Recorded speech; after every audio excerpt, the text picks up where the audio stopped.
All right. Let's welcome back to the Dental Lighthouse podcast. Just got off a great call with a dentist from Cleveland talking about associates. Everyone's got questions about associates. I totally get it, right? It's a big pain point.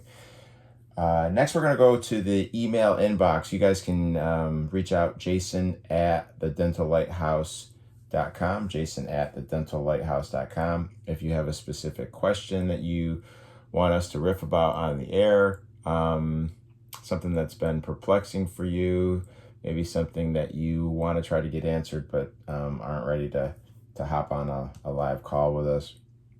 But this is from Lucas. Lucas is in Idaho, and hey Jason, love the podcast, great content. I need your help with last minute cancellations on the hygiene schedule. How can we minimize this? We are seeing 2 to 3 patients per day fall out of the schedule. It's gotten crazy. Yada yada yada. So let's riff on this a little bit. It's a huge issue, right? And why is it an issue? It didn't really used to be an issue.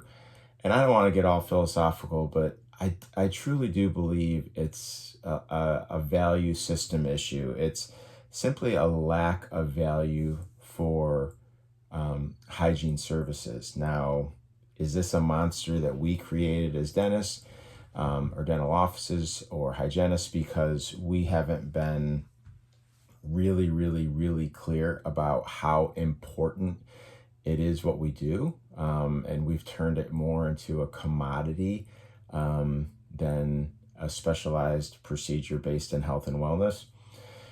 We'll have to pour a couple drinks and have that conversation over a longer period of time, maybe in person. So we're not going to talk about that now. Although we can quickly say, I do feel it's part of it. And if you're looking for a long-term solution, it would be more so to create a sense of value, a bigger sense of value with what your hygienists are doing, what your hygiene department is doing. Make sure the patient has absolutely no ambiguity with how important their oral hygiene is, how important your hygiene department is, and how important it is for everything to be buttoned up orally, so everything can ultimately be buttoned up systemically. But that's not what we're going to riff on here. I think the question is more based on what are some short-term solutions that can help me navigate the hygiene schedule. So in no particular order, and also realizing that what we do may work for some of you, may work for all of you, may work for none of you. I'm just going to brainstorm a bunch of ideas that we have experimented with. I'll share with you what we're currently doing, and then ultimately go from there.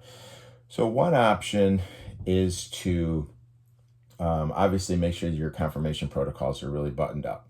And everybody's got different protocols, but typically like 2 weeks out, 3 days out, 1 day out type thing is a good solution. So I would encourage you to start there. Now, what do you do if a patient is unconfirmed? Well, at 3 days out, or 2 days out, again, whatever you decide on the cadence, if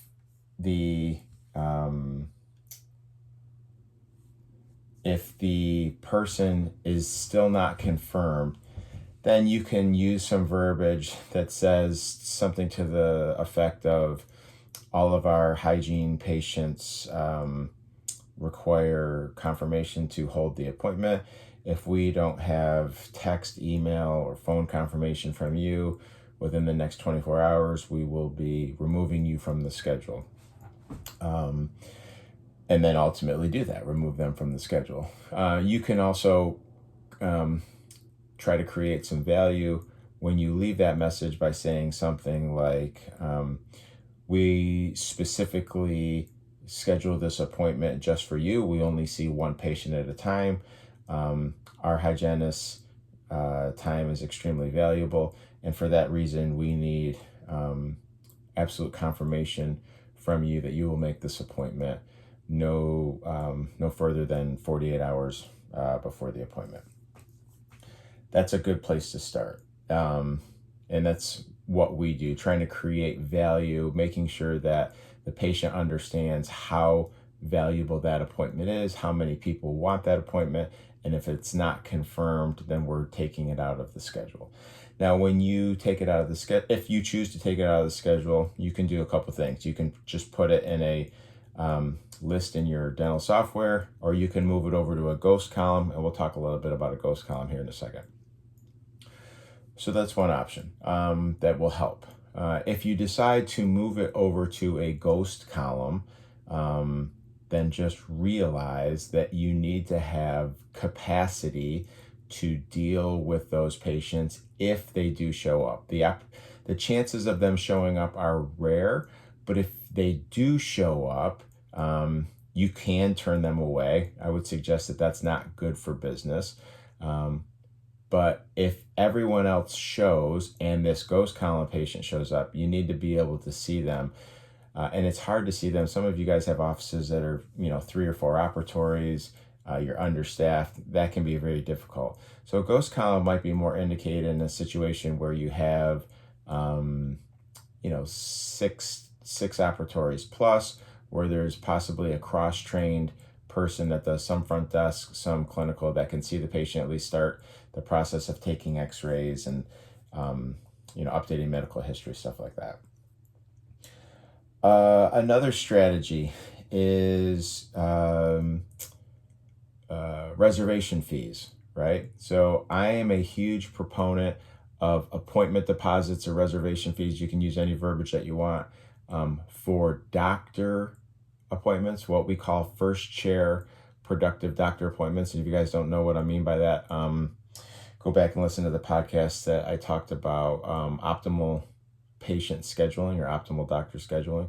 But we ask for and insist on deposits for all first chair doctor appointments. You could do the same thing in hygiene. Now, again, you do you, but I don't think it's practical, unless you're a super high-end boutique fee-for-service practice, to be asking for deposits on hygiene appointments from the get-go, although I do know offices that do that. We are a bread and butter PPO practice group, so we just don't feel called to do that. But what we do is, if someone burns us, i.e. doesn't show up for an appointment or cancels an appointment within a X amount of hour period, for us it could be 24 hours, for you it could be 24 or 48 hours. If they call and give you something came up, or I'm sick, or this, that, the other thing, I don't believe in cancellation fees, but I do believe in requesting a deposit to hold a newly scheduled appointment. So let's unpack that a little bit. Mrs. Jones has a hygiene appointment. She calls the morning of. She calls at 8 a.m. for an 11 a.m. hygiene appointment that she needs to cancel. There's a couple different things that you can do here. What we do is ask, we obviously go through the verbiage. Oh my gosh, Mrs. Jones, is everything okay? We specifically reserved this time for you. I wish you would have given us more notice. We have an extremely long list of patients that wanted this appointment. Is there any way that you can make the appointment? Yada, yada, yada. Assuming that she continues to say no, and she says, I just simply cannot make the appointment, please cancel my appointment. We use language to the effect of, Mrs. Jones, totally understand, just need you to understand that because of this last minute cancellation, we are going to request a whatever dollar amount you want, $50, $75, $100. We are going to request a $50 fully refundable deposit for us to get you rescheduled into our hygiene department. When you come in for that appointment, your $50 will be credited back to you at that time. Would you like to reschedule this appointment now? And they're going to do one of two things. Either they're going to be pissed and kind of throw a fit, and to be honest with you, we just don't want that patient anyways. So if they threaten to go see another office or something, okay, so be it. Let us know where you'd like us to forward your records. Or they'll give you a credit card, they'll put the deposit down, they'll get rescheduled, and they understand that when they come in for that appointment, we usually have checks right at the front desk that we'll just write them a check and give them the $50 that way, or we'll credit their account, or we'll credit their credit card. But if they don't make that next appointment, then that $50 is being processed. So you have to decide the logistics of if you want to do that and what cadence is going to be acceptable for canceling an appointment, because everybody has stuff that comes up. So for us, it's 12 months. So if someone cancels an appointment within 12 months, then they're going to pay that deposit fee. If someone goes, 3 or 4 years and they haven't canceled an appointment, then we might waive it. But whatever system you decide, make sure it's black and white, so the person that's at your front desk isn't having to make decisions that they don't want to have to make. We all have, or we all have had unicorns at the front desk that just have just a tremendous amount of knowledge and self-awareness, and they can make those decisions and we trust them. But more and more what we're seeing is 21, 22, 23-year-olds that are manning our front desks. And again, they're great kids, but when we ask them to make these difficult decisions or have difficult conversations with patients about these things, it's just not fair to them. So if we can outline a protocol that's documented, black and white, no ambiguity built into it, then they have clarity, right? So, okay, Mrs. Jones just canceled, looks back through the dental software, looks like they canceled again, canceled previously 7 months ago. Boom, I know that I need to collect a deposit for them to reschedule.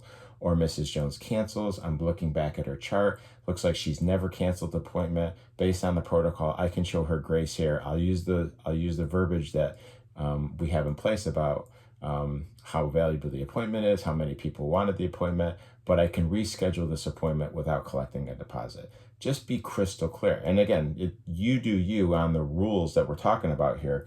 But when you do things like that, you tend to have a much lower rate of patients falling out of the schedule, and your hygiene schedule tends to stay full. So again, make sure your confirmation protocols are buttoned up. Make sure you're considering removing appointments that are not confirmed. Make sure you're contemplating how you want to handle those removed appointments. Are you going to put them on an ASAP list? Are you going to put them on a ghost column? Make sure you have a protocol or process in place to either collect reservation fees or deposits on hygiene appointments from the beginning, or if it's one of these policies like ours is, one strike and then the reservation fee goes into effect, have that black and white and laid out for your front desk so there's no ambiguity on how they were supposed to handle a specific situation. When you do and then like we talked about at the beginning of the call, try to start really figuring out ways to communicate the value of what your hygiene department is doing. We're doing a lot of cool things with microscopes and salivary testing and constantly talking about the oral systemic connection, all in an effort to do the right thing by the patient so they understand how much we care about their overall health and wellness. But it's no longer just a bloody prophy. It's no longer just a quick scraping and polishing. We're just trying our best to create as much value as possible, specifically in the eyes of the patient. So hopefully that answers your question. If you have, if you need more clarity on that, or if you want to see our protocols or systems, don't hesitate to reach out. I can shoot you the Google Doc that outlines it pretty clearly. So thanks again for the question. Like I said, anyone can email us in the show, jason@thedentallighthouse.com, jason@thedentallighthouse.com, and we'll riff on what's bothering you. Thanks.